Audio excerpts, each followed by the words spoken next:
अतिक्रमण को लेकर पूरे प्रदेश में कार्रवाई चल रही है। कहीं न कहीं इसकी मार पहाड़ों में पड़ रही है और ये पहाड़ भी आज इससे अछूते नहीं हैं। उत्तराखंड क्रांति दल सरकार से मांग करता है कि जिस तरह से हाईकोर्ट का हवाला देकर इन पहाड़ वासियों को उजाड़ने का कार्य किया जा रहा है, सरकार इस पर अध्यादेश लाए या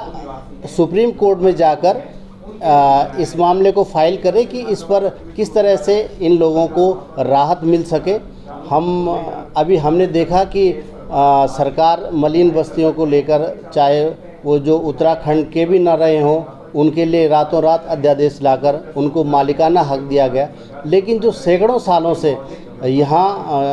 बसे हुए हैं, उनकी पुश्तैनी घर हैं, उनको आज अतिक्रमण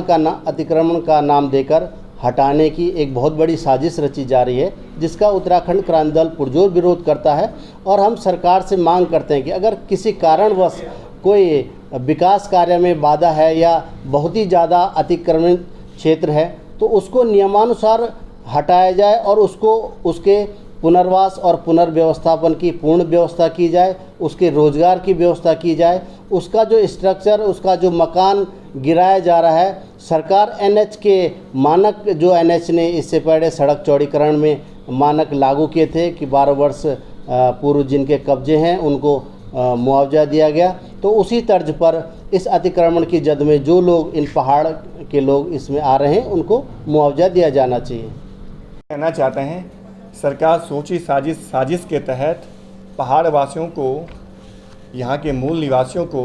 पहाड़ से खदेड़ना चाहती है। एक तरफ तो हमारे पास रोज़गार के सीमित संसाधन हैं, पहाड़ में रोज़गार का कोई ऐसा बहुत बड़ा जरिया नहीं है। जो लोग दुकानें खोलकर, अपने ढाबे चलाकर यहाँ पर रोज़गार कर भी रहे हैं, तो सरकार उनको बेदखल करने का काम यहाँ पर कर रही है। हम ये कहना चाहते हैं, जब आप देहरादून या अन्य शहरी क्षेत्रों में जो मलिन बस्तियां हैं, जो यहाँ के मूल निवासी भी नहीं हैं, उनको बचाने के लिए, उनकी ज़मीनों का मालिकाना हक दिलाने के लिए आप कानून बना सकते हैं, तो क्यों आप जो यहाँ के मूल निवासी हैं उनको भी ज़मीन का मालिकाना हक देने के लिए आप कानून बना रहे हैं? सबसे पहला सवाल हमारा सरकार से यही है। और हम ये कहना चाहते हैं, जो लोग बहुत समय से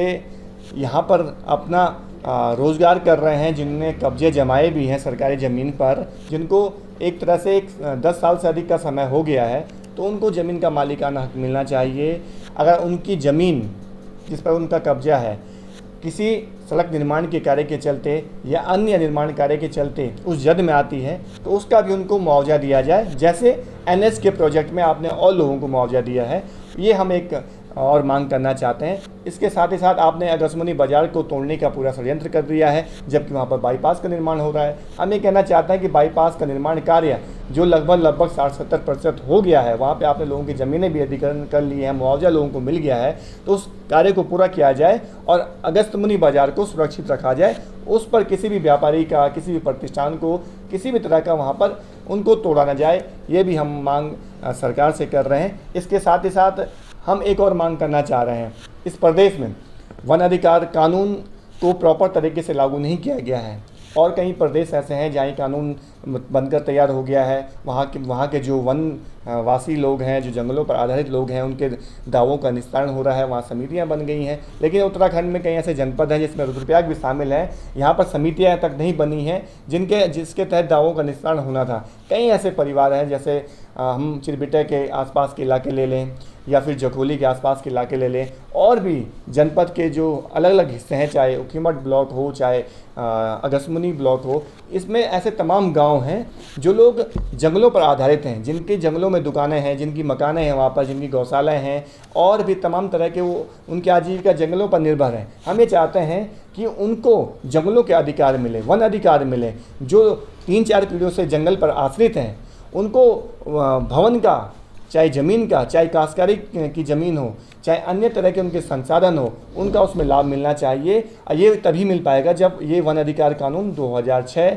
इस प्रदेश में प्रॉपर तरीके से लागू हो पाएगा। तो हम ये भी मांग करना चाहते हैं कि लोग सदियों से रह रहे हैं, जंगलों पर आश्रित हैं, उनको भी आप वजह परेशान न कीजिए, उनको भी आप नोटिस न भेजिए। ये तमाम मांगे हैं जिसको लेकर हम लोग आगे भी रणनीति बना रहे हैं, किस तरह से आम लोगों को लामबंद किया जाए जो इससे प्रभावित हो रहे हैं, और सरकार पर दबाव बनाया जाए, चाहे अतिक्रमणकारियों के